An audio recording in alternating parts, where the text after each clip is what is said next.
Welcome to the Dan Bradbury podcast, part 2 of the adventures of Dan Bradbury on his honeymoon. We are giving him last week and this week off to enjoy time with his new bride and bringing back some of his most popular interviews. This one is the all-time highest listening podcast of all time from Dan Bradbury, and it's with his friend and mine as well, Mr. Daniel Priestley. Amazing entrepreneur who has started several companies, from a tech company to a publishing company to a training company, you name it, the man's done it all. He is brilliant, and he's going to be talking about some of those powerful ways to generate leads. So without further ado, please welcome the best of Dan Bradbury with guest Daniel Priestley. Hey guys, Dan Bradbury here with another exciting interview for the podcast. In a moment, I'm going to introduce you to Daniel Priestley. Daniel started out as an entrepreneur at age 21 and built a multi-million-dollar event marketing and management business before the age of 25. He's a successful entrepreneur, international speaker, and best-selling author. He's built and sold businesses in Australia, Singapore, and the UK. Daniel is the founder of Dent, which runs accelerator programs for small enterprises, working with over 500 entrepreneurs every year, with offices in the UK, Singapore, and Australia. Daniel's also the author of 4 best-selling books: Key Person of Influence, Entrepreneur Revolution, Oversubscribed, and 24 Assets. Daniel and I have known each other for, longer than we care to remember, I think, at this point. And I'm delighted to be catching up with him today. So welcome, Daniel. Mate, it's good to be on the show. Yeah, it's been a while. So I want to kick off with a quirky direction. So recently, I believe it was your 40th birthday. Congratulations. Into your 5th decade on the planet. Yeah, when you put it like that, it sounds... I'm desperately clinging on to my 30s. I know you got a Rolex for your 40th birthday, and there was a really interesting comment or conversation about the difference between Rolex and airlines. Could you speak to that? Yeah, so that's a bit of fun. I can see that you're wearing a Whoop on one wrist and a fitness tracker on the other wrist. I probably need to swap my Rolex for fitness trackers, to be fair. Look, here's a funny story, right? A funny story is around, I find Rolex as a brand absolutely fascinating. It's a completely nonsense product in the sense that we don't need a Rolex. Nobody needs a Rolex. The function of a Rolex is almost completely pointless. We have our time on our phone or our fitness trackers. There are so many cheaper, better alternatives to a Rolex. If you really, really wanted a Swiss watch, there are amazing alternatives for about 1/10 of the price of a Rolex. And yet, Rolex people literally join waiting lists for these things. What's interesting is that there's another business, which is the airline. And the airline is an industry that has invested massively in technology and automation.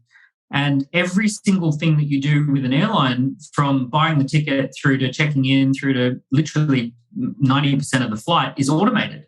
So it's just this massively automated business. And I use these two businesses, the airline and the Rolex, as a way of highlighting that business can be quite complicated, and a lot of the things that sound smart actually don't work. So, for example, technology and automation. Well, airlines, you couldn't get a more automated business than an airline, and yet they're not profitable. These things make 3 to 6% at the best of times in their profit margin. You could not possibly invest more money into automation than airlines have invested, and it hasn't resulted in more profitable businesses. It's actually resulted in businesses that barely survive. Then you take Rolex. Rolex has belligerently stuck to its guns. It still manufactures watches today roughly the same way as it did 50 to 100 years ago. They refuse to increase production. They have Swiss watchmakers in Switzerland assembling watches. They don't outsource to China. They don't do any of the things that you should do. They don't use robots. They don't, right? They belligerently do things a very, very old-fashioned way.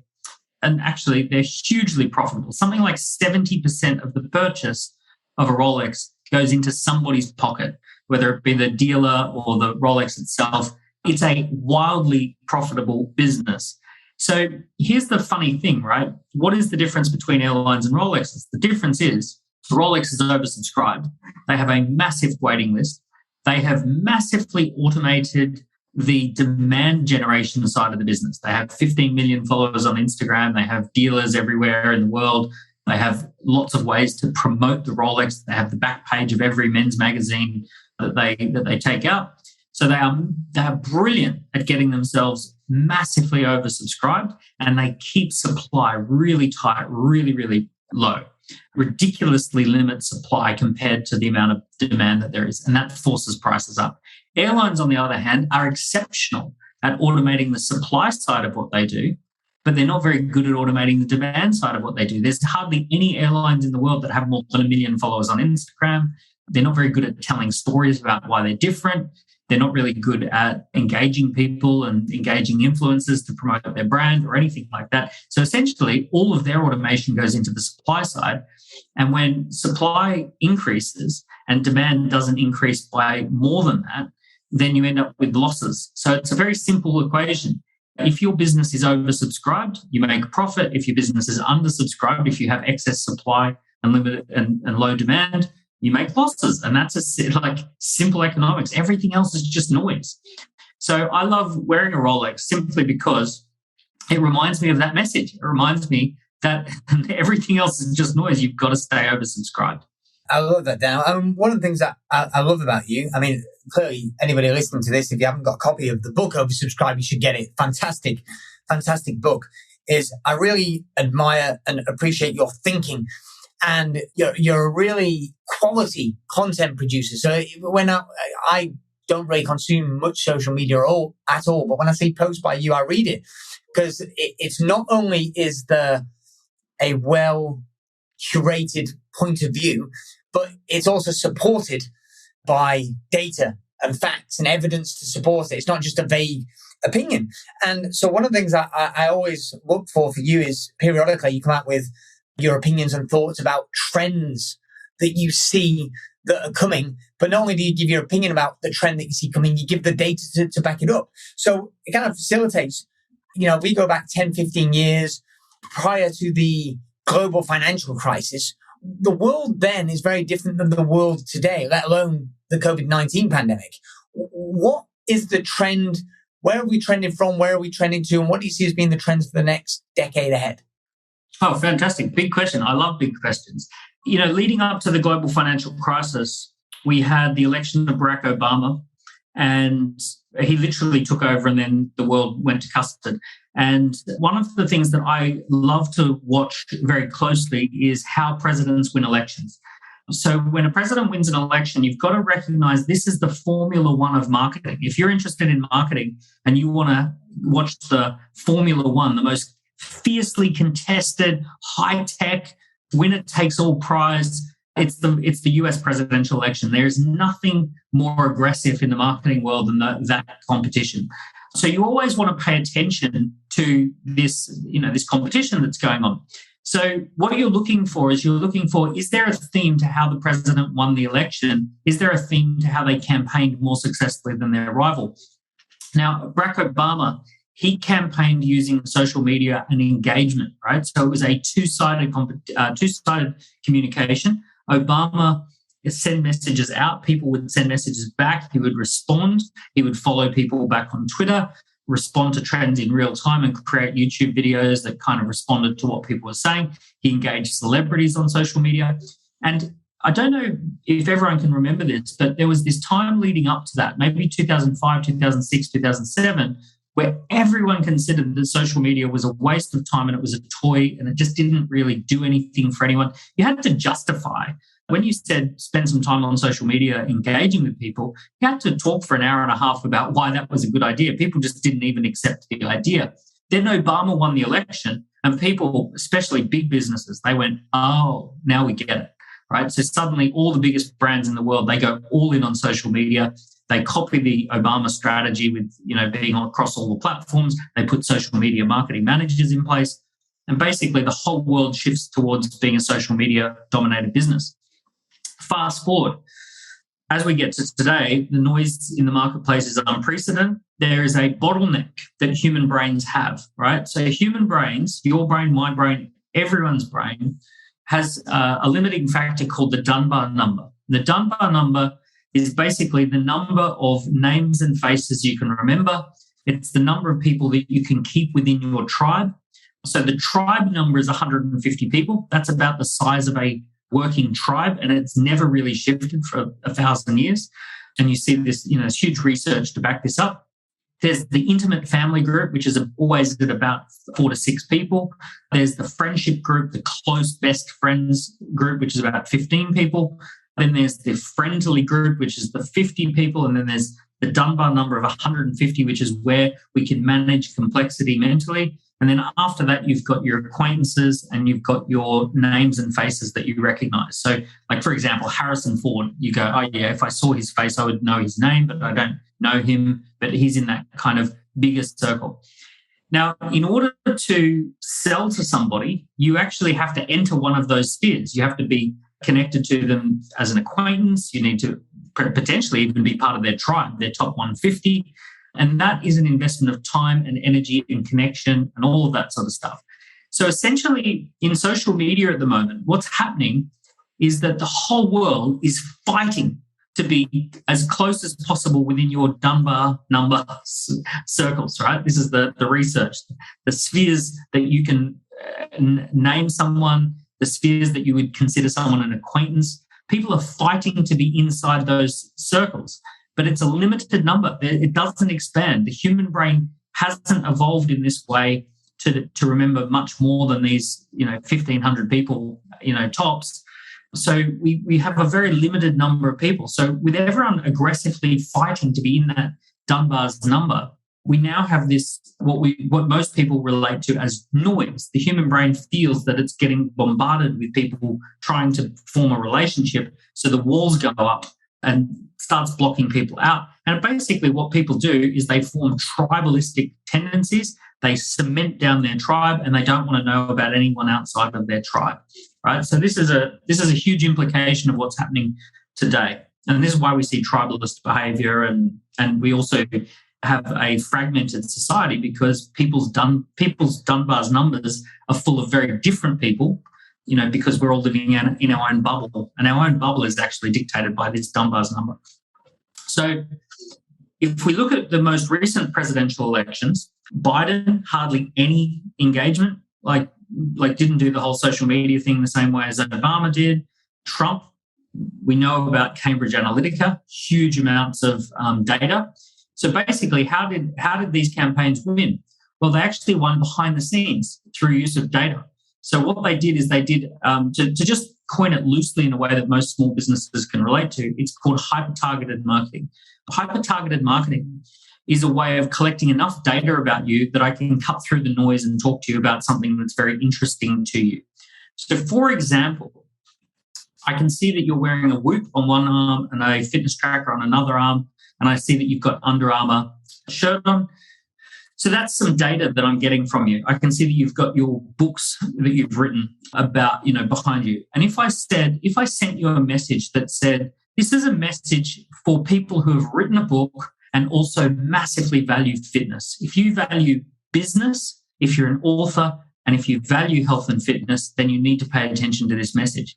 Your brain would go ding, ding, ding, ding, ding, right? So suddenly it would be a jackpot. I would have your full attention. I would cut through all the noise. And you'd say, what are you trying to tell me? Because I fit perfectly that description.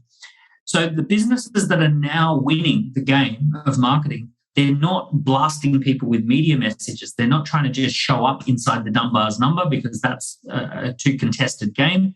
They're actually collecting data first, finding out all the information that they can, and then coming through with a hyper-targeted marketing message. That's how Trump won in 2016, Cambridge Analytica. That's actually how Biden did it as well. So these are the big trends. What are we looking for in the next 10 years in the marketing industry or the next 5 years?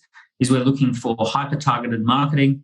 We're looking for people to collect more data and then customize the message. What will evolve beyond that is that AI will create, based upon that data, AI will create videos and audio and media messages that are exactly targeted for the person listening. So, for example, I predict in the next presidential election, you'll probably get a video of your favorite candidate saying, "Hi, Dan Bradbury, it's such and such a candidate. I know how you're interested in business. I know how you're interested in fitness and health.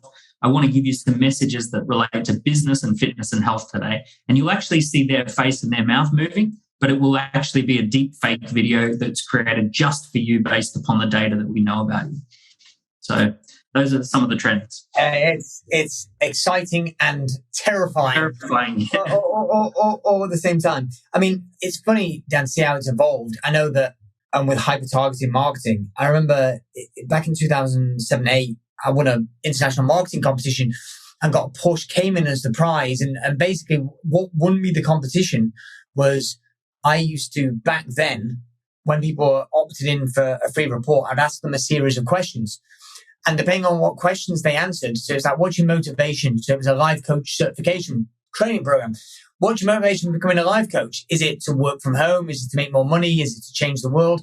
And then depending on what answer that they gave, they got a custom report, PDF, that said, hey, great, here's how a life coach can help you insert whatever outcome Motivation that they were looking for. And it basically trebled the response rate of this particular marketing campaign. But at the time, that was truly revolutionary, and it was clunky as all hell to make it work. It was difficult. It was painful. And I was fortunate that I had a full-time programmer on my staff, and we just geeked out on all this stuff.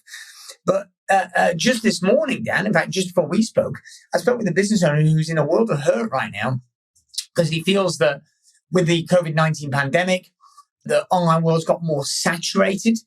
So there's more competition in their space because they were online and competitors were offline, and the competitors come online. And he's going, Dan, I'm marketing, but everything's just flopping. Yes. And I said to him, but the thing is, you're trying to tell people stuff and they're just getting noised out. And he goes, well, what do I do next, Dan? Like how do I hyper target? So anytime you're doing anything, Dan, or investing in anything, I always pay attention. And I know, I can't remember when it was now, a year or so ago, you went, hey, Dan, this is a project I'm getting behind. And that always makes my ears prick up because, and pay attention. And I subsequently got involved in investing because I think this is exciting. But talk to me about what that project was and what that company is and how it can help people do some of this hyper-targeted marketing. Yeah, so the clue is in everything you've just said, really, which is start by asking people questions. So you've done it and I've done it over the last 5 years, and we've both made enormous amounts of money from this. And that is online quizzes, surveys, scorecards, checklists. And essentially an online quiz, survey, scorecard, self-assessment or checklist is asking people questions first and then giving them information based on how they answer. So, for example, I recently did a little online questionnaire called, are you a lifestyle or a performance entrepreneur? And very much, what's your motivation? Are you motivated by lifestyle or are you motivated by building a big, valuable company? And 12 questions, and it essentially gives people either the result, lifestyle or performance. And then we completely change the way we talk to them based upon whether they came out as lifestyle or performance. So, you know, when you and I were kids, we probably read those Choose Your Own Adventure books, and the story unfolds differently based upon how you choose your own adventure. That's what we need to create for our customers. We need to make sure that we're talking to each customer differently based on first asking them questions. So how do you do that? We set up online scorecards, or what's called a self-assessment.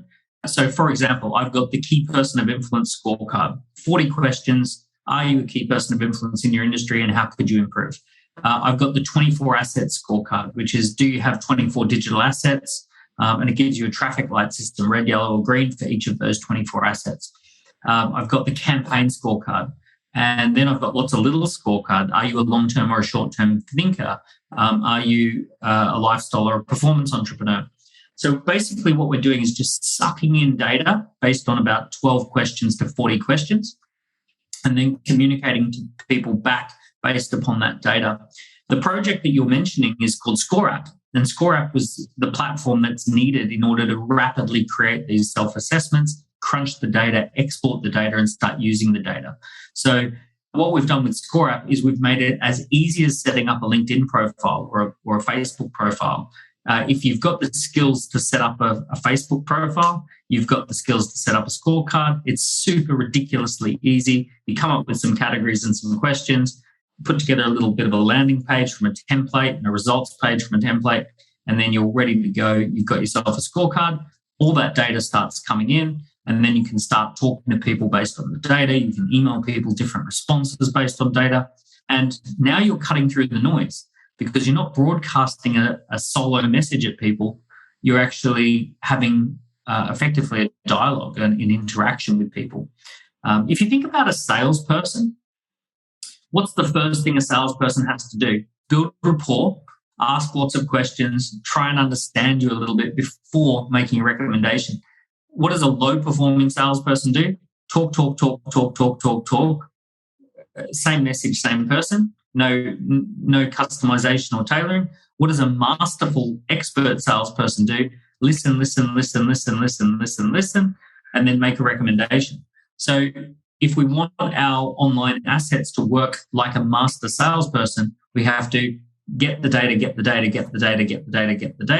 and then make a recommendation based on the data. Yeah, I love this so much. And what I think people sometimes miss is this is where all the leverage is, right? Like if you think about whilst I believe that, selling is an essential requirement, and therefore people think salespeople have great value to add. At the same time, to have scalability, scaling vast volumes of people is hard.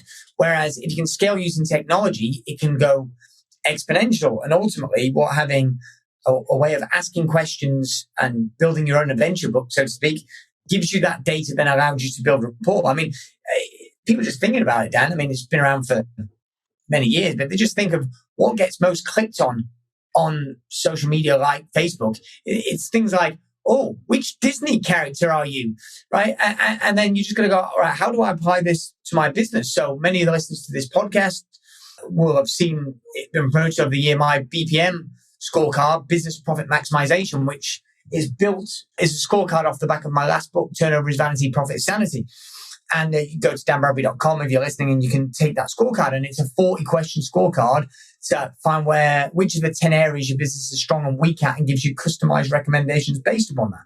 But let me tell you, Dan, what pisses me off the most about Score App, this unbelievable software tool you built, it's that it cost me more than £20,000 to custom code that scorecard of mine, the BPM scorecard. And it's brilliant, and I love it. And it's generated, I don't know the exact metric, but many, many, many thousands of leads and hundreds of thousands of, it's probably in 7 figures now, but I don't know, so I won't guess, in terms of revenue as a result of that scorecard. But then you come out with a tool that costs, I can't even remember, it's ridiculously low amount. £29 a month. Yeah, there you go. It's offensive. I blocked it out how much it was. And as soon as I looked inside the software, I realized that you've made it easy to not just do one, but like to replicate scorecards for as many as you like. Yeah, so this is the same for me. My scorecards cost an average of about £12,000. The first one was a bit more expensive, but yeah, £12,000 to £20,000 to build those scorecards in the early days. And I built 3 of them. And then we started building them for a few of our top clients who were above 2 million of revenue each. And we were building scorecards for 12 to 20,000. And then when we built the platform, we invested close on £500,000 making a scalable platform, which we then rent out for £29 a month. And not only can you create a scorecard, you can clone scorecards and have several scorecards. So every campaign, you can be running a new scorecard. If you've got a new product, you can sort of tease the market with a scorecard first and then launch the product. If you've got, a piece of evergreen content that you want to promote for years at a time, you can have that as a scorecard. If you're a podcaster, you could do a monthly scorecard that relates to the top podcast episode that you've just had. So it's because it's so easy to clone them and just create them and have them look like your brand. We're just seeing people, suddenly turning their podcast into a lead generation tool, turning their books into lead generation tools, turning their social media accounts into lead generation tools. So it's gone from all of that social media broadcast behavior to lead generation behavior and sales generation behavior. So the scorecard is that missing link that turns broadcast into communication. Yeah, so Give us a little bit more evidence, Dan, because I know we spoke about it. And I don't know how comfortable you are sharing with it. Albeit, I know that anybody listening, it's well worth getting on the various Dent Global social feeds, because I said that the marketing I find to be good, high caliber, but also very educational and inclusive. But you've obviously deployed this, or I anecdotally said my custom built score app, scorecard, has done tremendously well for me. But what kind of results has it been producing for you in terms of volumes of leads? So our main one is the key person of influence scorecard. Generated 75,000 leads. Each lead, we know 50 plus things about each person.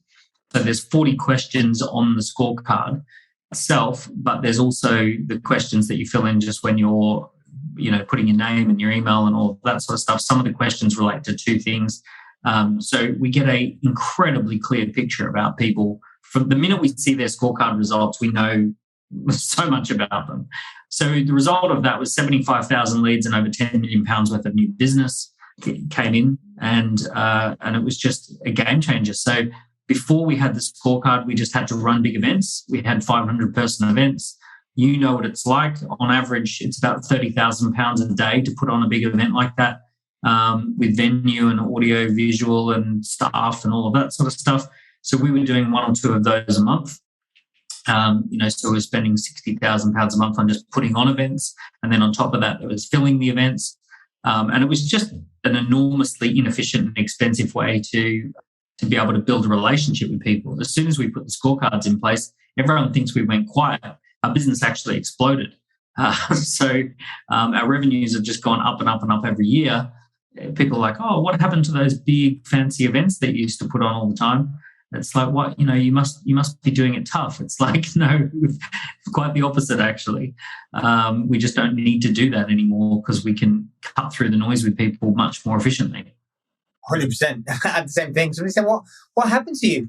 I'm like, nothing. I'm still here. But it's hyper targeted, right? So could you perhaps give some examples, Dan, of businesses? Because if I'm putting myself in the seat of somebody that's listening to this right now, and they might go, okay, I get it. Fine. I get the general idea about presidential elections and how, conceptually they're using data to make decisions and make, even hyper targeted messages.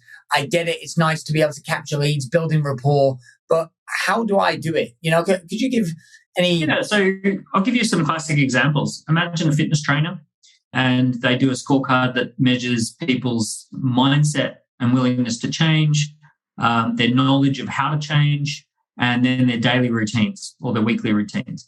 And let's say you're talking to someone who's got a really strong mindset, really good knowledge, but really terrible weekly routines.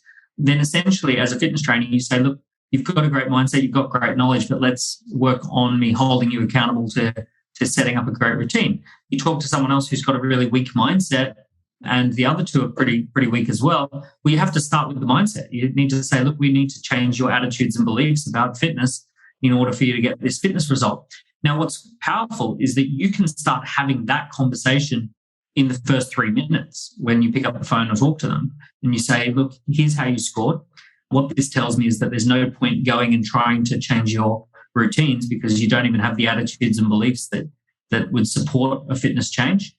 So that suddenly they go, wow, you're the first person who's ever talked to me about this. Everyone else is just trying to change my routine and I don't even want to change. So immediately you're the most informed person that they've come across. You're customizing your language. You're talking to them about, what's important for them.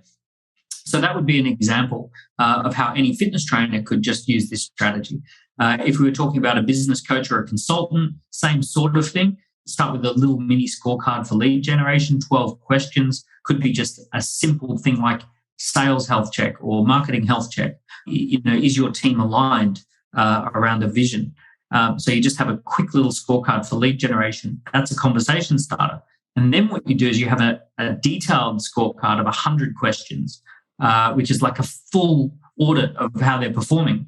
And what you do, if you're a business coach, is on week 1 after they sign their contract, you get them to fill in 100 questions about themselves and their business. And you put in all these questions of things that you know that you're going to change in the next 12 months. So, for example, you might say, Do you have a written vision, mission, and values document? And if you know that they're going to say no on day one, but you know that over the next 12 months you're going to put in a vision, mission, and values document, then that's a great question, because it's going to be one thing that immediately improves. And on week 1, they score 14% on the 100 questions. And on week 52, they score 86%. They are going to, recommend you and refer you as a coach because they can see the transformation that happened. So these are real life examples. These aren't theory. These are what coaches are doing with ScoreUp, and these are what fitness trainers are doing with ScoreUp. We've got IT service companies, we've got lawyers, accountants, all professional services, including architects. We've got anyone who's an author is putting a scorecard off the back of their book so that their book becomes that lead generation tool that they hoped it would be. Basically, those are the real life examples. Yeah, I love it. In fact, just for fun, Dan, just to put you on the spot, I'm just looking at a list. I've got some clients' details behind the screen here. I'm going to go, oh, right, let me try and throw some random businesses at Dan. So let's see if we can come up with How would you do it? Yeah. So, low-hanging fruit. I'll toss you a low ball first. So Salvatore Nataro runs Vivo Life, and they're a plant-based supplement company. They've grown rapidly from 6 to 8 figures. But Salv, if he's listening to this, might go, hello, Salv. He might go, well, hold on. I'm selling plant-based supplements. It's B2C. How could he use ScoreUp? Yeah. So you could have are you ready to go vegan score? You could have, do you need to supplement your diet score? Have you got a balanced diet? Is your diet balanced score? That's too easy. Let's go harder. I'm going to start elevating it now. All right. So Rob Stone, Instaloft. So he's become the UK's largest loft boarding roller. How might he use Scrum? You could do, are you ready to install a loft? Like, just answer these 12 questions to see whether you're to get an initial score as to whether a loft would suit your property. You could have, do you need to move house, or could you get more from your current property score? Yeah, good. You could have a score just purely and simply, like, you could do something fun. How much do you love your home? Are you in love with your home score? I'm going to go for one more, Dan. Just so everybody listening knows, I'm trying to trip him up, but I don't think I'm going to succeed. But I'm going to try. So Sujan, or Suj, as we know him, he runs. I'd plug his URL, but because he's only just joined the program. I've forgotten it. I think it's the carrierbagsshop.co.uk. So he does packaging and does carrier bags and other packaging related things for independent retailers. So an example being fast food, you'll have the paper bags with the kind of twisted handles, and he can print them branded or non-branded for food retailers around the country. How might he use ScoreUp? Well, currently, if you go to his website, the question is what can you really interact with? Like, can you actually, I'm sure you can see examples of what other people are doing, but what people like to do is they like to kind of interact. They like to do something with the website. So if you had a physical brand score, is your brand represented physically? You could have something called the food producer brand score. You don't necessarily have to zone in on packaging. You could broaden up to branding. Is your food company branded effectively? Take the scorecard. And those, what's nice is, let's say he had 4 types of customers. Let's say you had food producers such as restaurants that are making food for consumption right there. Maybe you had takeaway food companies. Maybe you had jarred or preserved food companies. So you could actually just create a scorecard that's similar but different for each. So is your food brand ready for retail distribution? Are you ready for retail distribution? Many food brands want to know, would they be picked up by Tesco or Sainsbury's? Are you ready to be on the shelves of a major supermarket? So you could actually have a scorecard. Let's say that company, let me kind of go with this one. Let's say that you're a jam producer or a chutney producer or a chili sauce producer, and your dream is to be on the shelves of a major supermarket. So you could have a score that's, are you ready for a major supermarket distribution deal? And then take the scorecard. So it's like you find out that they have to have 10 things in order to be ready for that deal. and you just put a scorecard with those 10 things, and then you give them a score as to whether they are high or low for being picked up by a major producer.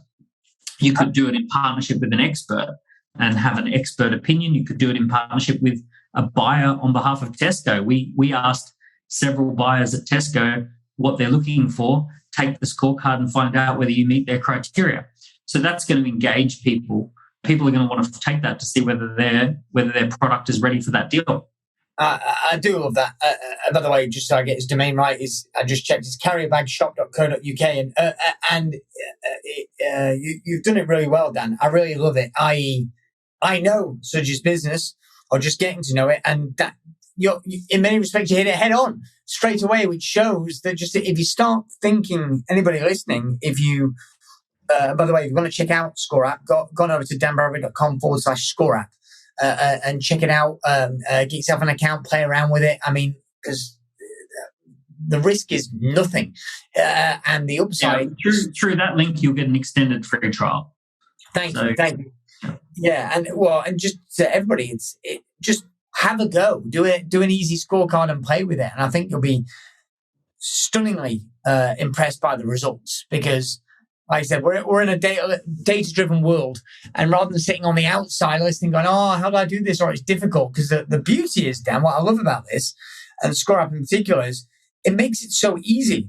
You could have sat there and go, "Oh yeah, look at a presidential election," but it's out there. It's this big, complicated thing with teams of analysts and all this data, and all of a sudden you've made it so intuitive. And the dashboard for Score App's great with the data that it gives you on. Oh yeah. You use the word magical. Most of our clients, when they run their first scorecard campaign, their face just like lights up and suddenly they go, "Oh, now I get it. Like now I get it for me." Because here's what happens. They go to the first dashboard, they see how many people started and how many people finished the scorecard, what the average score was, what was the average time to complete. And then they click on the data and they can start looking at the leads. And then they'll see a name that they recognize and they click on that name and they see how all of the questions got answered and how they scored. You can click and see what report they received. And then you go to the aggregate data and you can see on average, how did people answer each of the questions? So you can get these cool data points like only 16% of entrepreneurs have a marketing plan in place and 43% of entrepreneurs are trying to hire a sales assistant right now. So you get all this data of like once you've got 100 people who have taken it, you can start conversations based upon the data. You could even call up the media and say, I recently polled 100 entrepreneurs and found that 43% are trying to hire someone that they can't find. Some statistic that you've now got. And the media would love that stuff. They'll pick that up straight away. So suddenly it's like the blink has come off. And all these business owners that have been trying to, they've been so frustrated with their marketing. And they're like, how do I out broadcast the millions of people on social media right now? And then they go, oh, I don't have to. I don't have to do it I don't have to worry about that anymore. See, it is so great. I think a lot of times, a common mistake I see, Dan, from a lot of business owners is they obsess too much about the products and not enough about the customer. So, Jay Abraham, who I think you know as well, says you need to fall in love with your customer. And that's exactly what this does. I mean, earlier you were talking about in the context of rapport of a salesperson. This allows you to get super speedy rapport, which two things. First of all, at an individual level, I can get to know you where you're at and have a conversation about how I can help you solve your problems and meet your needs with our products and services. But at a macro level, you understand your market so much better and insights about where to take it rather than just doing it from gut feel alone. You know what's funny? You use that term, falling in love with your customer. When you really do fall in love with someone, you ask them so many questions. Where did you grow up? Tell me about, do you have siblings? And, where have you been on holidays? And, what are you passionate about? And what sort of future do you see? And all this kind of stuff. And you start asking all these questions in those first few weeks of falling in love with someone. You're asking each other all these questions. You're building data points. You're collecting lots and lots of data about each other. And that's what's making the relationship so strong and so bonded. The other thing too, it takes us back to the opening question around Rolex versus airlines. Airlines are obsessed with the product. They are constantly trying to obsess about how to make the product better and safer and all of that sort of stuff. And you imagine that, of course, they have to, because the type of person who makes it to the senior levels of airlines are people who are obsessed with safety and people who are obsessed with making sure that the customer experience is great and all of those sorts of things, or that the airline runs smoothly. Because, in the airline business, you get fined for being 4 minutes late to the gate and all that sort of stuff if you're running an airline. So they become obsessed with the actual product. Whereas what's interesting is that Rolex, the product hasn't even changed much in the last 50 years. They hardly innovate the product, tiniest little innovations. They're obsessed with engaging the imagination of the customer. They're out there on that. And if you go back to just economics, you're either working on supply or demand, right? It's as simple as that. You're either improving the supply of something or improving the demand of something. And if you think about it like this, if you think about a guitar factory, if they can make 100 guitars a day and they can sell 100 guitars a day, then they're in equilibrium. If they bring in a team of consultants and the team of consultants allow them to scale their production to 110 guitars a day, at the end of 10 days, they have 100 guitars in the warehouse. At the end of a month, they have 300 guitars unsold in the warehouse.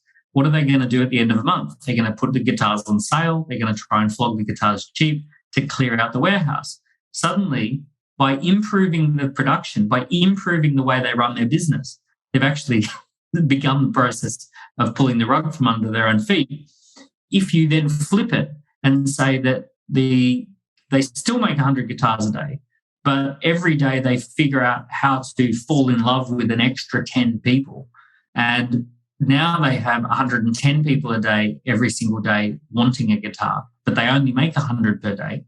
At the end of a month, they have a 300-person waiting list, right? Now they're asking an extra 10 people to join the waiting list. Now there's a 300-person waiting list for those guitars. That is a very, very different business. A business that has 300 people on a waiting list versus the business that has 300 guitars in the warehouse is a worlds apart business. And that's the difference between working on the supply side versus working on the demand side. I love it. Dan, I could sit here and talk to you all day, but I know we are out of time. So perhaps I'll leave it on that note for a potential round 2 in the future. For those listening, definitely get yourself over to danbradbury.com/score app. And we'll put a link for you to get an extended free trial for the Score app software. And I think you're going to love it. Dan, any final points from you? If anybody's listening to this and for some reason they've had their head buried in the sand and they haven't come across you before, where can they find out more about you and your work? Yeah, well, on Amazon.com or Amazon, you can find all my books. There's a book on raising entrepreneurial kids and there's a book on getting oversubscribed. So start with a book or an Audible book. Take one of my scorecards. Do a search, Key Person of Influence scorecard. And then you'll get an experience of what it is to take a scorecard. And then you'll see how the machine works. So all of that sort of stuff, very easy place to start. Just know this, we've been disrupted over the last 2 years. We've probably been thinking short term to get through 2020, 2021. But actually, we're now living in a brave new world, an interesting new world. And I honestly believe it's the greatest time in history to be an entrepreneur. There's more money than ever before. There's more resources than ever before. There's more amazing teams and talent that you can access. There's more markets that you can access. And there's more problems that need solving. So the perfect storm of ingredients are here. And that if you maintain that idea that you're an entrepreneur, you're not a business. Businesses might fail, but entrepreneurs only learn and grow. Focus on yourself as that entrepreneur who's embracing this brave new world that we're in, and enjoy it, because I really do believe this is the entrepreneur revolution. This is the greatest time in history to be out there as an entrepreneur. Well said. Daniel Priestley, thank you very much. Cheers, Dan. I hope you enjoyed that episode. 3 things you need to do now. Number 1, make sure you subscribe to this podcast so you do not miss an episode. Also, get on over to Amazon to get a copy of my latest book, Turnover is Vanity, Profit is Sanity, 9.5 steps to improving your profits and cash flow. Also, join our Facebook group, the Turnover is Vanity, Profit is Sanity community, to connect with other business owners.